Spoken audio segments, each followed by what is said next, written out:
लिखिए बेटा 5 वर्ड्स लिखिए आज के। कल हमने 10 किए थे, आज हम 5 करेंगे।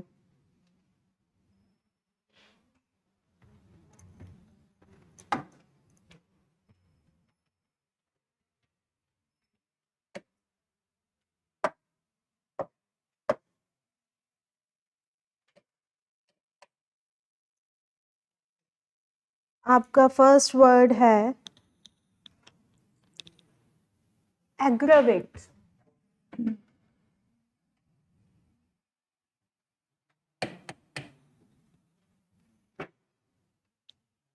एग्रावेट क्या होता है? हाँ बिल्कुल सही बोला इस गुड़िया ने, बट ये कंफर्म नहीं थी, साथ वाली लड़की से पूछ रही थी। एग्रावेट बढ़ावा देना। हाँ साथ वाली लड़की से क्यों पूछ रहे हो? हैव कॉन्फिडेंस बेटा।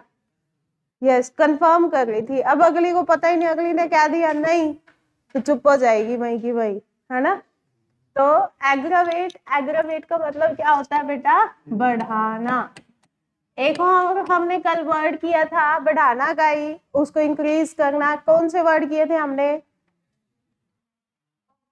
ऑगमेंट, हाँ जी ऑगमेंट किया था, और एम्पलीफाई। ठीक है, तो जो ये वर्ड है एग्रावेट सिनोनिम ही है किसका बेटा? ऑगमेंट का और एम्पलीफाई का, बढ़ाना। सेकेंड, सेकेंड है बेटा ऑडेशियस। AUDACIOUS, audacious. एडवर्ब है ये, एडजेक्टिव भी बन सकता है। ऑडेशियस, ऑडेशियस का मतलब होता है बेटा साहस। ठीक है, brave. Yes, bold, dairying.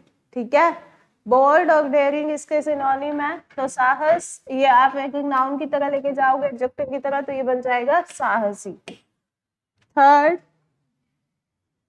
Third word adequate. ये तो पता होगा, एडिक्वेट नहीं। फॉर एग्जाम्पल मैं एक सेंटेंस बोलती हूँ बेटा, there is adequate amount of water in the pot. अब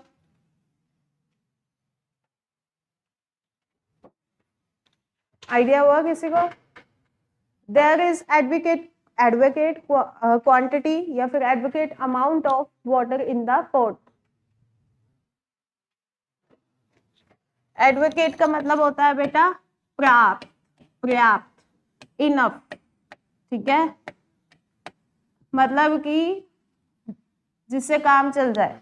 ठीक है, इनफ के लिए यूज किया जाता है ये, कि सफिशिएंट, सफिशिएंट इसका सिनोनिम भी हो सकता है। सफिशिएंट मतलब कि पर्याप्त, जितना चाहिए उतना।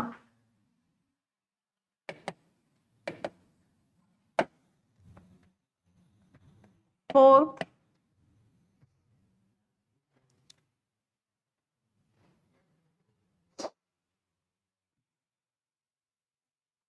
कल एक वर्ड करवाया था ब्रिस्क, क्या था वो? तेज। वेरी गुड, ऐसे आंसर आना चाहिए एकदम से फटाफट। Yes, next कैलेस।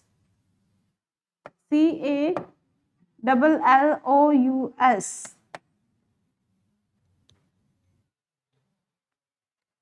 कैलेस।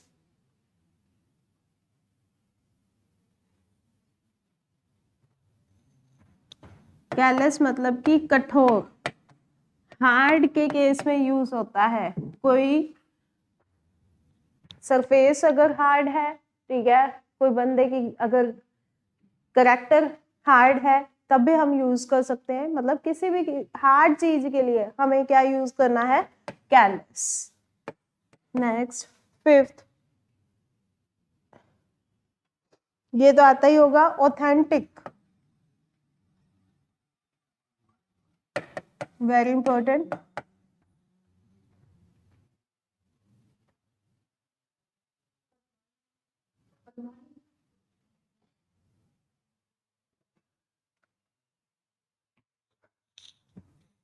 ऑथेंटिक मतलब कि जेन्युइन, कोई चीज लायक हो, ठीक है, किसी के मतलब अप टू मार्क हो, तब हम क्या यूज करते हैं, ऑथेंटिक। ठीक है, बस 5 वर्ड ही आई थिंक बहुत है, बहुत है क्या। सच के लिए, जेन्युइन के लिए हम यूज करते हैं जो चीज वैसे हो, जेन्युइन। ट्रुथ भी इसका सिनोनिम हो सकता है, ठीक है, सच्चाई। समझ गए, यस। तो 5 वर्ड्स हैं हमारे पास। एग्रावेट, एग्रावेट का मतलब क्या है, बढ़ाना। इंटेंसिफाई इसका सिनोनिम हो सकता है, एम्पलीफाई इसका सिनोनिम हो सकता है, ऑगमेंट इसका सिनोनिम हो सकता है, ठीक है। इमेंस भी इसका सिनोनिम हो सकता है। इमेंस होता है IMMENSE, इसका मतलब वैसे तो होता है विशाल, ठीक है, लेकिन इमेंस जो है वो एडवर्ब की तरह यूज हो सकता है, और एडवर्ब में उसका मीनिंग हो जाता है बढ़ाना, ठीक है, बढ़ाना। नेक्स्ट है ऑडेशियस, ऑडेशियस मतलब कि साहसी। आपको खुद को यहाँ पे दिख रहा है, अगर मान लो मैंने बोला he is an audacious person, तो इससे क्या हो गया, पर्सन से पहले, नाउन से पहले मैंने लगा दिया, तो ये क्या बन गया, एडजेक्टिव। यही अगर मान लो मैंने कह दिया ही डिड दिस एक्ट ऑडेशियसली, तो यहाँ पे अब ये क्या बन गया, उसके मैनर को बता दिया ना कि उसने ये काम बड़ी बहादुरी से किया, साहस से किया, तो मैंने मैनर बता दिया, तो ये क्या बन गया अब, एडवर्ब, ठीक है।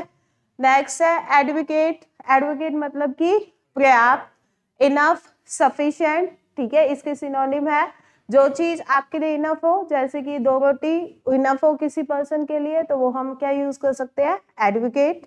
और एडवोकेट कब यूज कर सकते हैं बेटा, जैसे कि अगर मान लो अब यहाँ पे जो सिचुएशन हम बैठे हैं, हमारे लिए ये सिचुएशन मतलब जो एनवायरमेंट है वो कैसा है, ठीक है ना, ओके है, कोई हमारे को ये तो नहीं है कि भी बैठा ही नहीं जा रहा है यहाँ पर, तो इसके लिए हम क्या यूज कर सकते हैं, एडिक्वेट। नेक्स्ट है हमारे पास में कैलस, कैलस का मतलब क्या होता है, कठोर। हार्ड के केस में ये यूज होता है, सरफेस हो हार्ड, तब भी हम कैलस यूज कर सकते हैं, किसी की पर्सनैलिटी हो तब भी हम क्या यूज कर सकते हैं, कैलस, ठीक है। मतलब कि ये मैं क्या बताना चाह रही हूँ, मैं यहाँ पे बताना चाह रही हूँ कि ये नाउन भी है, ठीक है, और ये क्या है, एडजेक्टिव भी। नेक्स्ट है हमारे पास में ऑथेंटिक, ऑथेंटिक मतलब कि जेन्युइन, ट्रुथ। एक और इसका सिनोनिम हो सकता है बेटा, that is reliable, reliable. Reliable मतलब कि क्या होता है, वैसे तो इसका मतलब क्या होता है, विश्वसनीय, ठीक है, विश्वसनीय, जिसपे विश्वास किया जा सके। लेकिन विश्वास किस चीज पे किया जाता है, जिसपे सच हो, है ना, तो ये भी इसके सिनोनिम में आ सकता है, ठीक है। तो जेन्युइन, रिलायबल, ट्रुथ, ऑथेंटिक, ये सभी क्या है, सिनोनिम है, और इसका मतलब क्या है, सच्चाई, यानी कि 100% प्योर, ठीक है, किसी भी तरह का मिक्सअप नहीं। यस, तो एक बार बस आप बोलेंगे, फिर हम आगे बढ़ते हैं अपने टॉपिक की तरफ बेटा। पिछले वर्ड्स याद है सभी को, हाँ जी, पिछले वर्ड्स याद है सभी को, नो मैम, यस मैम, अच्छा, चलो हम पूछ लेते हैं। यस, ब्रिस्क, और अपना ऑगमेंट, बढ़ाना, अच्छा, फिर इसके बाद वर्ड था अपना, एक मिनट रुको, ब्लिस्टर, बिना देखे बोलना है बेटा। ब्रिस्क मतलब कि छाला। एस्टोनिश,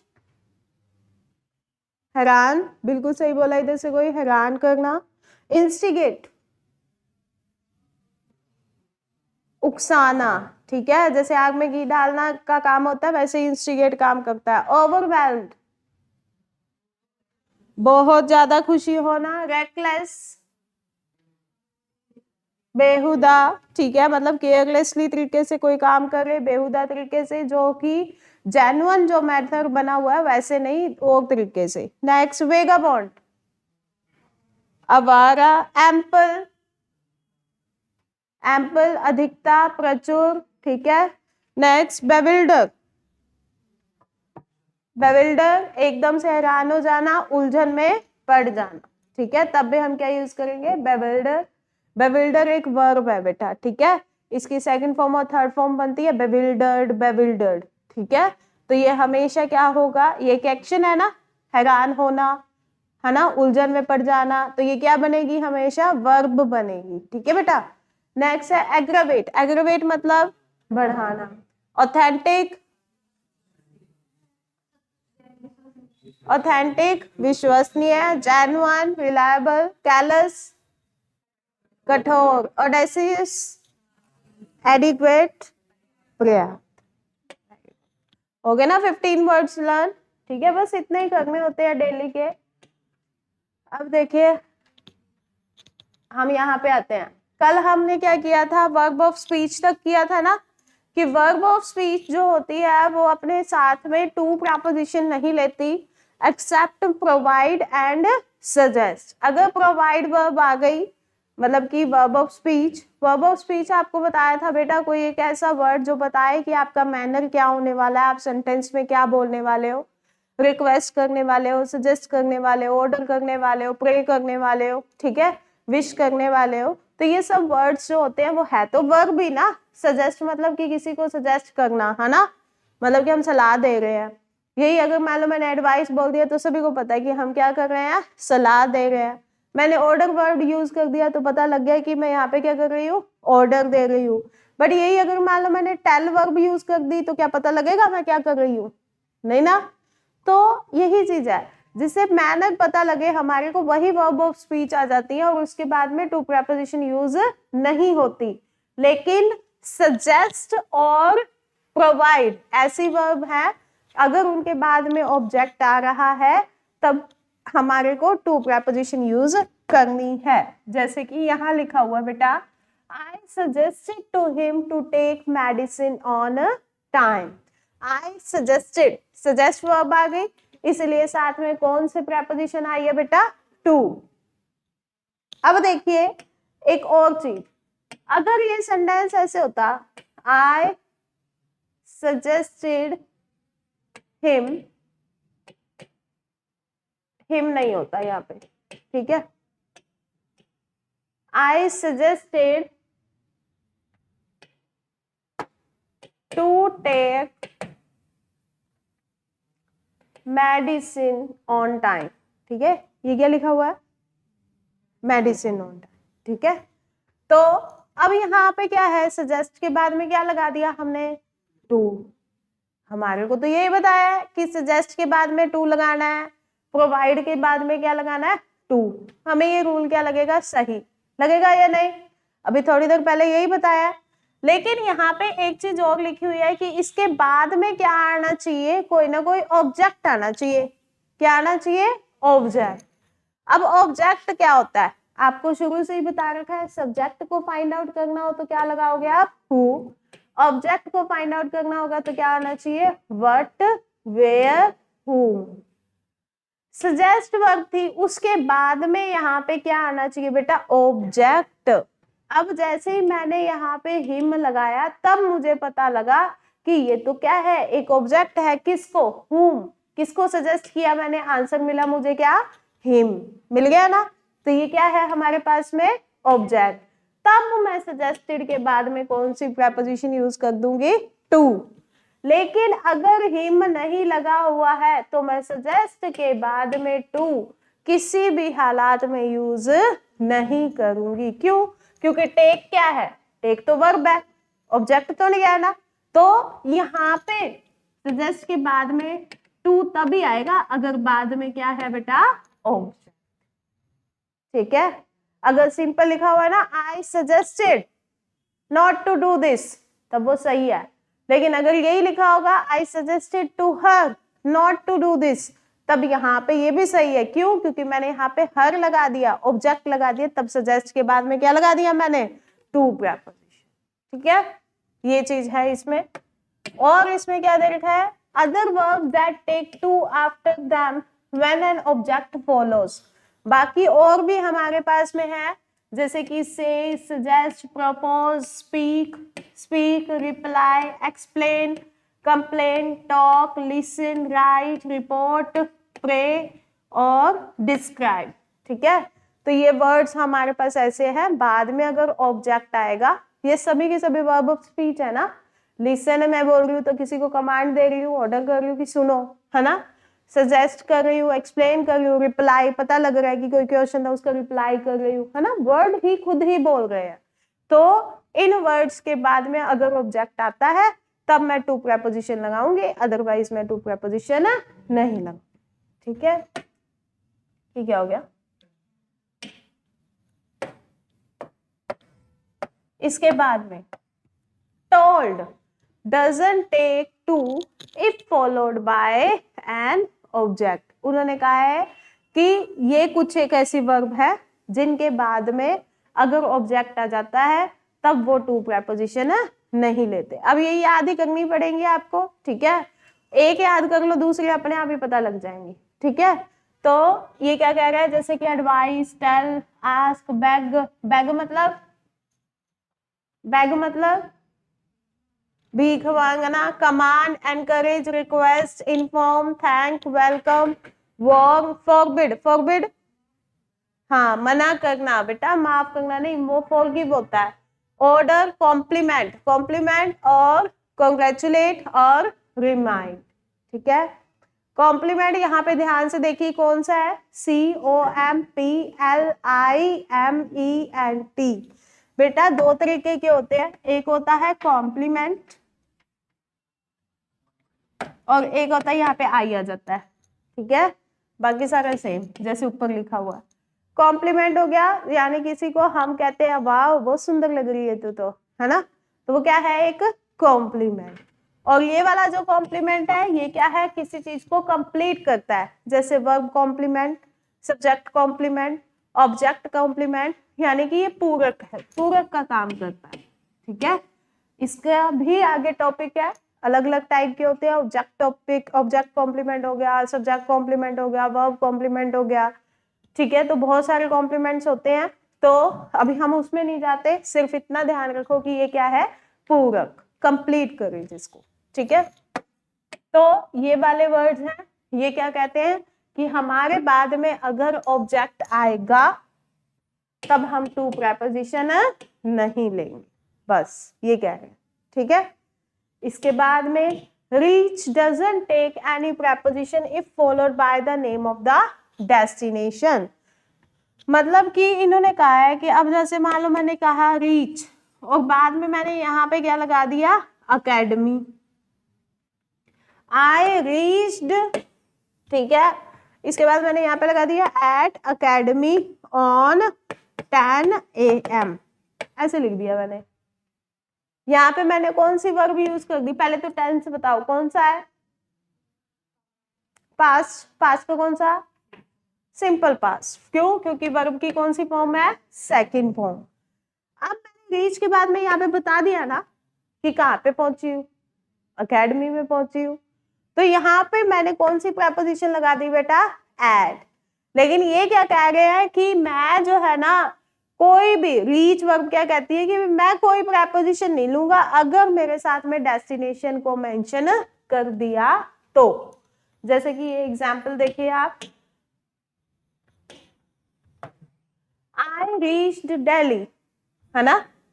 अब हमें बता रखा है मेट्रो सिटीज है, मेट्रो सिटीज से पहले कौन सी प्रेपोजिशन यूज करो जी, इन करो ना, इन मुंबई, इन दिल्ली, है ना, इन कोलकाता करते हैं आप। और जो मतलब नॉन मेट्रो सिटीज हैं उसमें क्या हम यूज करेंगे, एट, है ना। तो अब यहाँ पे दिल्ली आ गया, मेट्रो सिटी आ गई, हमें यूज करना चाहिए था ना प्रेपोजिशन, लेकिन नहीं की यहाँ पे। क्यों प्रेपोजिशन यूज नहीं की, क्योंकि यहाँ पे वर्ब कौन सी आ गई बेटा, रीच। अब पहुंचेंगे किसी ना किसी जगह पे तो पहुंचेंगे ना, अगर वो जगह मेंशन कर दी तब वहां पे कोई भी किसी भी तरह की प्रेपोजिशन नहीं आएगी।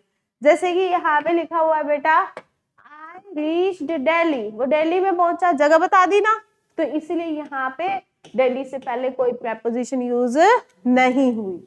आई रीच्ड होम लेट, यहाँ पे वो कहाँ पे पहुंचा है बेटा, घर पे, डेस्टिनेशन बता दी, जगह बता दी, लेकिन हमने इससे पहले कोई प्रेपोजिशन यूज नहीं की, क्यों? क्योंकि उससे पहले कौन सी वर्ब आ गई?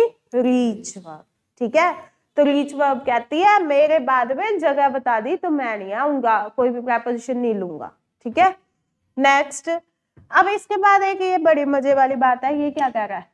अब रीच अभी तो कह रहा था, अभी मुझे बता दिया, मेरे बाद में जगह बता दी तो मैं कोई प्रेपोजिशन नहीं यूज करूंगा, लेकिन कुछ एक जगह पे प्रेपोजिशन आ जाती है। कब? रीच एट एन एग्रीमेंट और रीच एट एन कंक्लूजन। जब किसी भी कंक्लूजन पे, किसी एग्रीमेंट पे पहुंच जाए, जैसे कि बेटा मैंने आपको बोला प्रेपोजिशन करें या फिर हम कंजक्शन करें, तो हमने डिस्कस किया आपस में, फिर बाद में हम पहुंचे किस पे? प्रेपोजिशन पे। हमने डिस्कस करा, हमने कंक्लूजन निकाला, हम किसी न किसी चीज पे तो पहुंच ही गए ना। तो अब वो कोई जगह है? नहीं ना, जगह नहीं है, वो कंसेंटमेंट है, कोई समझौता है, कोई निष्कर्ष है, कंक्लूजन है। जब ऐसा कुछ आए जगह के अलावा, ठीक है, तब आपको रीच के साथ में कौन सी प्रेपोजिशन लगानी है बेटा? एट। ये फिक्स है, ये भी फिक्स है कि रीच के बाद में प्रेपोजिशन हमेशा कौन सी आएगी? एट। फिक्स है ये प्रेपोजिशन बेटा।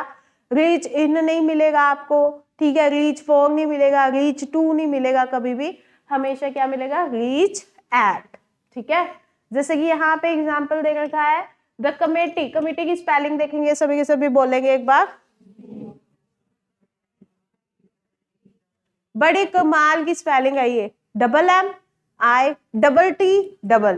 ठीक है, बट गलत कर देते हो। अब हम नाउन पे आ जाते हैं, ये कौन सा नाउन है हमारा? कमेटी।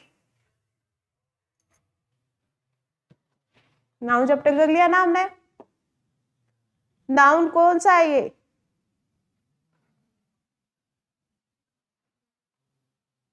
कोई तो बोल दो बेटा। नाउन हमने एंशिएंट क्लासिफिकेशन के अकॉर्डिंग 5 किए थे। ठीक है, एक किया था हमने प्रॉपर नाउन, जैसे कि अगर मान लो मैंने नाम ले दिया विवेक, तो विवेक तो अकेला यही है ना, प्रॉपर इसी का ही नाम लिया, वो प्रॉपर नाउन है। फिर मैंने बताया आपको कॉमन नाउन। कॉमन नाउन मतलब कि जैसे मान लो मैंने बोल दिया बॉय, तो बॉय विवेक भी है, ये भी है, वो भी है, सारे ही है ना। तो मतलब एक कैटेगरी जो कॉमन हो सभी के लिए। जैसे गर्ल्स बोल दिया तो गर्ल्स में हम सभी। ठीक है, तो ये हो गया कॉमन नाउन। फिर उसके बाद में आपको करवाया था एक कलेक्टिव नाउन। कलेक्टिव नाउन देखिए बेटा, कॉमन नाउन में तो ये हो जाता है जो सभी के लिए यूज हो जाता है। कलेक्टिव नाउन में ग्रुप होता है, ठीक है, लेकिन वो ग्रुप मिलके क्या काम करता है? एक यूनिट का काम करता है, मतलब उनका मोटिव सेम होता है। जैसे कि मान लो मैंने बोला SGM अकेडमी स्टाफ, स्टाफ की बात कर दी, तो स्टाफ के नाम से क्या रुपिंदर मैम याद आई अकेले? प्रदीप सर भी है, मंजीत सर भी है ना, मुकेश सर भी है, सुनीता मैम भी है। तो सभी के सभी मिलकर, उन सभी का मोटिव क्या है? एक ही, क्या? आपको जॉब लगाना। मतलब हालांकि हम ग्रुप में हैं, लेकिन फिर भी हमारा मोटिव क्या है बेटा? सेम।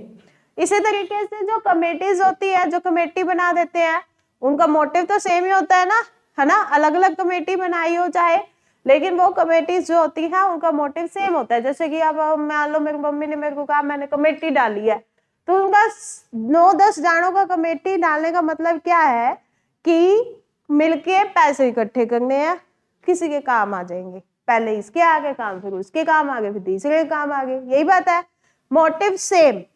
तब हमें वो कौन से नाउन में चला जाता है बेटा? कलेक्टिव नाउन में। ठीक है, तो कमेटी कौन सा नाउन है हमारे पास में? Collective noun. ठीक है, ध्यान रखना। अब अगर मान लो इसके बाद में एक और जो रूल, उस रूल के पीछे आपको बताया कि जो कलेक्टिव नाउन जो होता है वो हमेशा क्या होता है बेटा? सिंगुलर।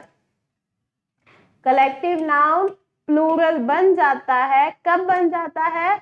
जब उसमें किसी भी तरह का क्या आ जाए? मतभेद, दोनों में डिफरेंस आ जाए, तब हम उस टाइम पे प्लूरल लगाएंगे।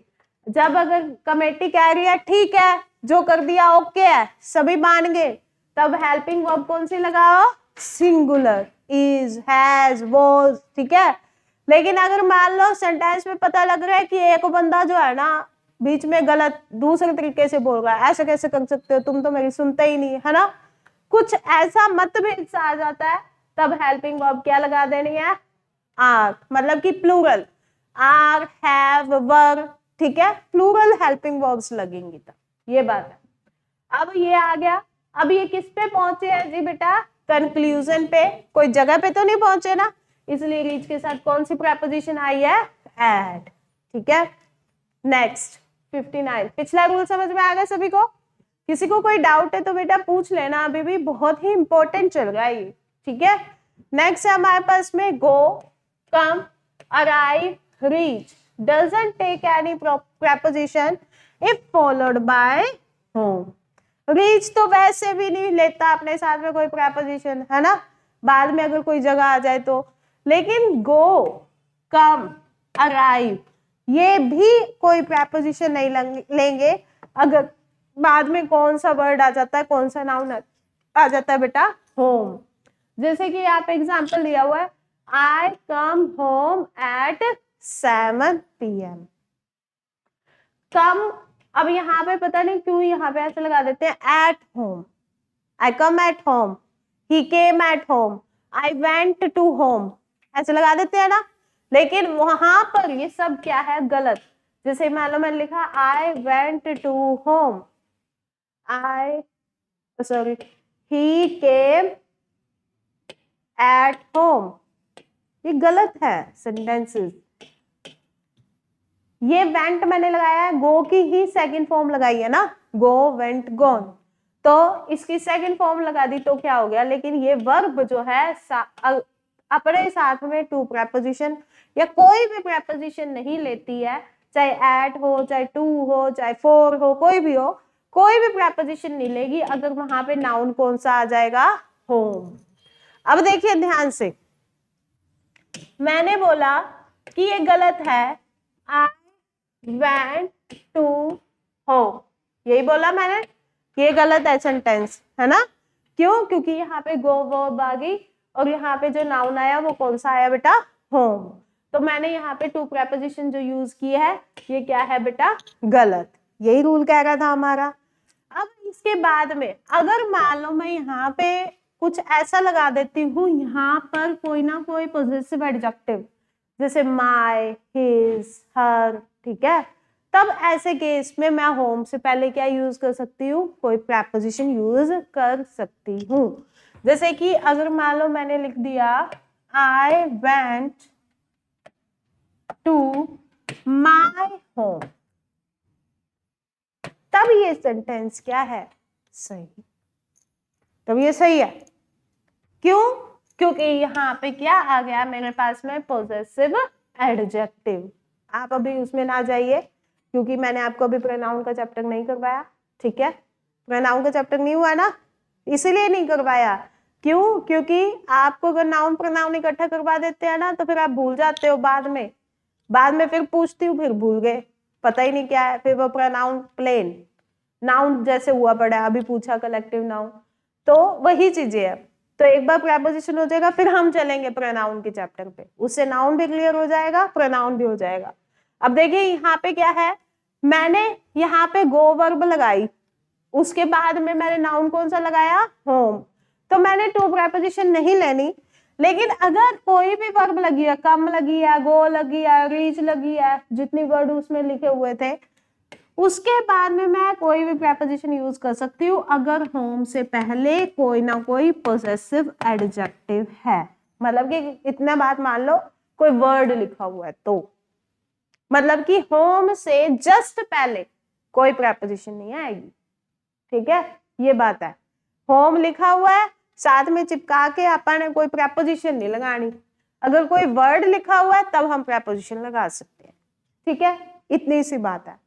जैसे होम वर्ड काम करता है ना, नाउन काम करता है, इसी तरीके से अब्रॉड वर्ड भी काम करता है, ठीक है, सेम ही रूल होता है इन दोनों का, क्या कि अगर होम यूज हो रहा है उससे पहले हम टू कोई प्रेपोजिशन नहीं यूज कर सकते, इसी तरीके से अगर अब्रॉड नाउन है तो उससे पहले भी हम कोई प्रेपोजिशन यूज नहीं करते, लेकिन हाँ अगर मान लो यहाँ पे कोई ना कोई वर्ड आ जाता है, पॉजेसिव एडजेक्टिव आ जाता है, तब हम प्रेपोजिशन यूज कर सकते हैं। सेम रूल किस किस का है बेटा, होम का और अब्रॉड वर्ड का, ठीक है।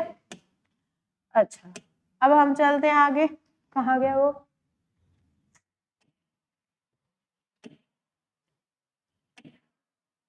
Yes, next.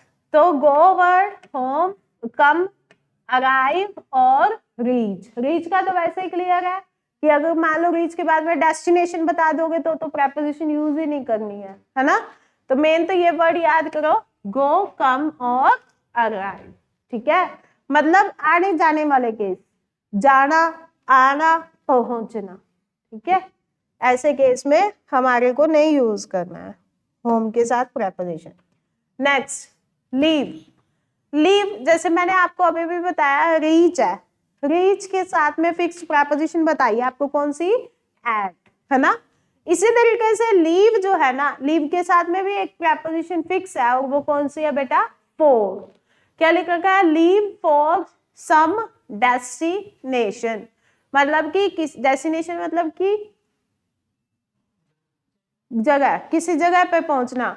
To depart for के रवाना होना, he left for Delhi at 9 PM, ठीक है बेटा, कि वो दिल्ली के लिए कितने बजे निकला, 9 बजे निकला।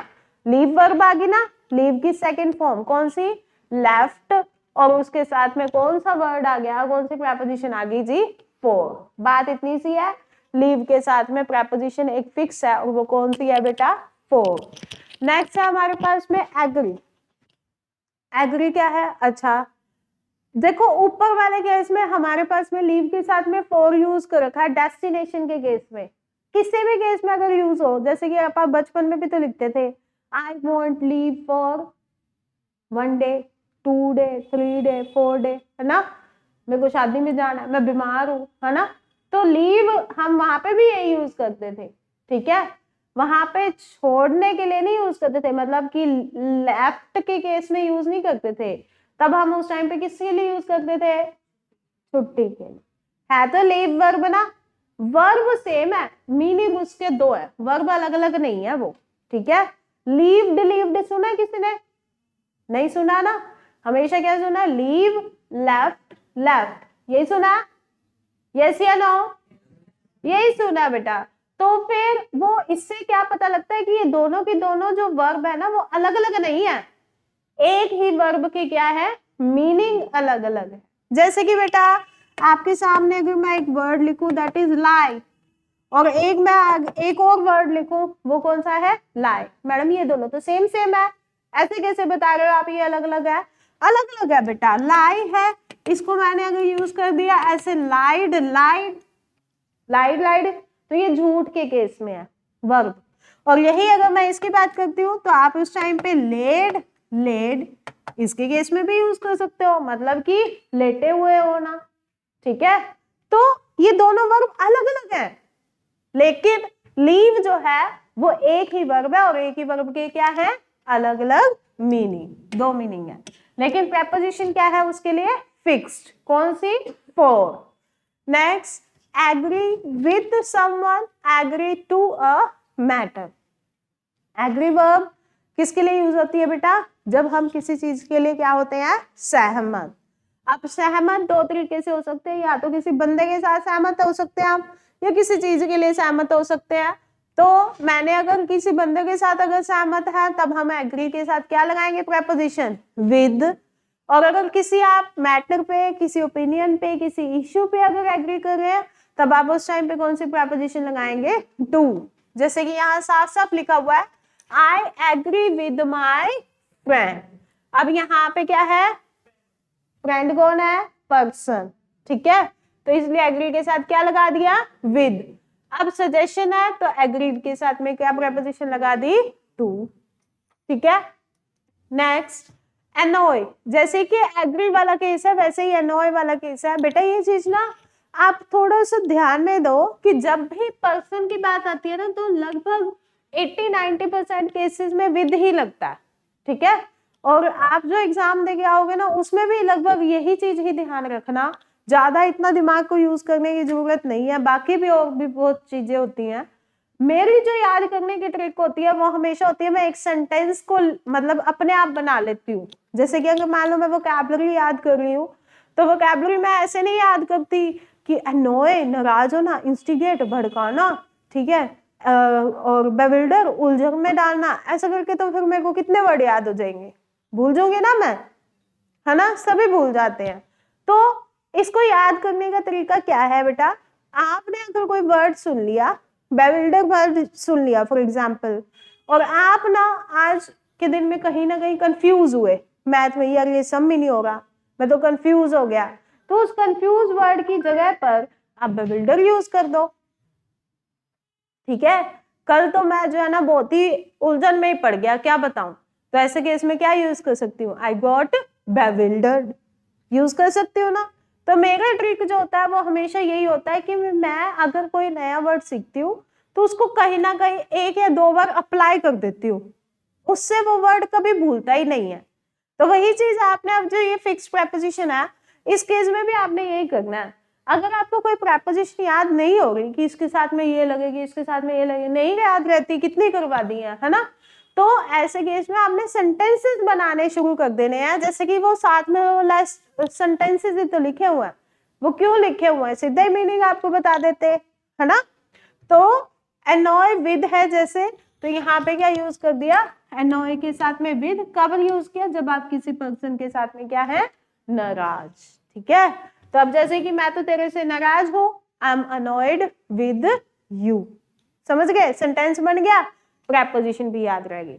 नेक्स्ट है हमारे पास में, अगर उसके बिहेवियर से मैं परेशान हूं, मुझे नहीं सही लग रहा, मैं उससे नाराज हूं, तो annoy के साथ में कौन सी प्रेपोजिशन है बेटा, at, ठीक है, something। नेक्स्ट अवेल, इंपॉर्टेंट है ये वर्ड, बहुत ही इंपॉर्टेंट वर्ब है ये अवेल। अवेल के साथ में कौन सी प्रेपोजिशन बेटा, ऑफ, हमेशा अवेल के साथ में प्रेपोजिशन लगती है ऑफ। टू बी यूज और एडवांटेज ऑफ, ठीक है, लाभ उठाना, I availed myself of the facilities provided for the students।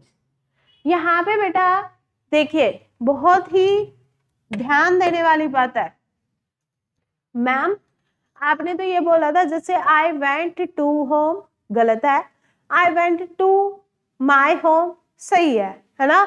हमेशा प्रेपोजिशन हमने कैसे की, वर्ब के जस्ट साथ में की या नहीं, अगर लीव यूज किया तो फॉर कहाँ यूज किया, लीव के साथ, annoy यूज किया, annoy के साथ में विद प्रेपोजिशन यूज की तो जस्ट उसके साथ, एट की तो जस्ट उसके साथ, लेकिन अवेल वर्ब के बाद में आपने जस्ट ऑफ क्यों नहीं यूज किया, करना चाहिए था ना। जैसे कि यहाँ पे लिखा हुआ है I availed myself of the facilities, ठीक है, और मैं लिख रही हूँ ऐसे होना चाहिए, I availed of myself the facilities provided by the students। ये क्या लिखा हुआ बेटा, facilities provided by the student, very intelligent, ठीक है। तो अब ऐसे केस में ऐसे क्यों नहीं यूज किया, अवेल के साथ ऑफ यूज करना ना, नहीं किया, क्यों नहीं यूज किया, क्योंकि यहाँ पे एक प्रोनाउन का रूल आ गया, प्रोनाउन का रूल ऐसे ही धक्के से बीच में घुस गया। वो क्या कहता है कि अगर आपको रिफ्लेक्सिव प्रोनाउन यूज करना है, रिफ्लेक्सिव प्रोनाउन क्या है, अब ये रिफ्लेक्सिव प्रोनाउन मतलब जैसे कि मैंने ये खुद ही किया है, ये तुमने खुद ही किया है, ये तुम्हारा ही किया धरा है, ये उनका किया धरा है, समझ गए, मतलब कि जब हमें जोर दे के बोलना है किसी न किसी चीज को कि मैंने खुद ही किया है, तब इसके बाद में एक पोजीशन फिक्स होती है, वो क्या है, वर्ब के जस्ट बाद। एक होता है बेटा रिफ्लेक्सिव प्रोनाउन, एक होता है एम्फेटिक प्रोनाउन।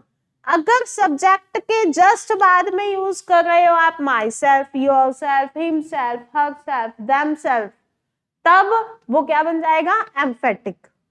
कौन सा प्रोनाउन, एम्फेटिक। बट यही अगर वर्ब के जस्ट बाद में यूज करो तो वो क्या बन जाएगा, रिफ्लेक्सिव। बस इतना सा फर्क है। दोनों का काम क्या है, जोर देने का, जैसे कि my self, your self, him self, them self, ठीक है, ये सब वर्ड। जैसे अगर मान लो मैंने बोल दिया I myself availed of the facilities provided for the students, ऐसे भी लिख सकती थी मैं ये, I myself availed of the facilities provided by the students, तब ये सेंटेंस सही है। ये वाला सेंटेंस गलत है और ये वाला सेंटेंस क्या है, सही। क्यों? क्योंकि यहाँ पे एक प्रोनाउन आ चुका है बेटा, और वो कौन सा है, रिफ्लेक्सिव या फिर एम्फेटिक। अगर सब्जेक्ट के जस्ट बाद यूज करना है तब वो एम्फेटिक है, अगर वर्ब के जस्ट बाद में यूज करना है तब वो क्या है, रिफ्लेक्सिव। ठीक है, अब इन्होंने रिफ्लेक्सिव के तरीके से यूज किया है, तो इसीलिए हम वर्ब के जस्ट बाद में प्रेपोजिशन यूज नहीं कर सकते, क्योंकि ये प्रोनाउन कहता है मेरी जगह है वर्ब के बाद, है ना। तो वर्ब के बाद में प्रोनाउन जो है वो नहीं कर पाएगा कॉम्प्रोमाइज, प्रेपोजिशन कर लेती है, इसीलिए यहाँ पे माई सेल्फ के बाद में क्या आया है, ऑफ। इस सेंटेंस में देखो, आई माई सेल्फ, सब्जेक्ट के जस्ट बाद में मैंने प्रोनाउन लगा दिया, ठीक है, एम्फेटिक प्रोनाउन लगा दिया, फिर वर्ब है। अब वर्ब के जस्ट बाद तो मैं लगा ही सकती हूँ ना प्रेपोजिशन, लगा दो। अब ये भी खुश है, ये भी खुश है, ये एम्फेटिक प्रोनाउन है, और ये कौन सा प्रोनाउन है हमारे पास, रिफ्लेक्स। इतनी सी बात थी, ठीक है। तो दो चीजें आपको क्लियर हो गई, और तीन चीजें आई थिंक क्लियर हो गई। एक तो हो गया रिफ्लेक्सिव प्रोनाउन, एम्फेटिक प्रोनाउन, और अवेल के साथ में कौन सी प्रेपोजिशन बेटा, ऑफ। ठीक है, अवेल का मतलब क्या होता है, लाभ उठाना। जैसे कि अगर मान लो मैंने यहाँ पे कहा कि कौन जो है यहाँ पे आएगा, फिर उसको सोने की चैन मिलेगी, तो फिर फटाफट विवेक आया आगे, तो उसने क्या कर दिया, उस चीज का लाभ उठा लिया, उसने अपॉर्चुनिटी को गेन कर लिया, अवेल कर लिया, इसलिए ये इसका मतलब क्या हो गया, लाभ उठाना, मतलब मौके पे चौका मार, उस केस में अवेल यूज हो। ठीक है, 65 हो गया। इसके बाद में ये भी आपको हो ही जाएंगे, शायद बता देती हूँ आपको मैं। जैसे एंग्री, एंग्री के साथ में क्या है, विद। पर्सन के साथ में गुस्सा होगे तो क्या लगाओगे, विद। अगर किसी चीज में गुस्सा होगे तो क्या लगाओगे, एट। जैसे अनॉय वर्ब थी, उसमें भी हमने ये किया, बंदे के साथ में है तो विद, अगर किसी चीज पे है तो क्या यूज करोगे, एट। नेक्स्ट है हमारे पास अडेप्ट। अडेप्ट के साथ में कौन सी प्रेपोजिशन बेटा, टू, मतलब कि किसी चीज में अपने आप को ढालना। They adapted themselves to changes quickly, उन्होंने अपने आप को चेंजेस में बहुत जल्दी से क्या कर लिया जी, ढाल लिया। ठीक है, तो अडेप्ट के साथ में कौन सी वर्ब है हमारे पास में, टू प्रेपोजिशन है। ठीक है, बाकी हम कल करेंगे, आज के लिए इतना ही, कर लेना इसको।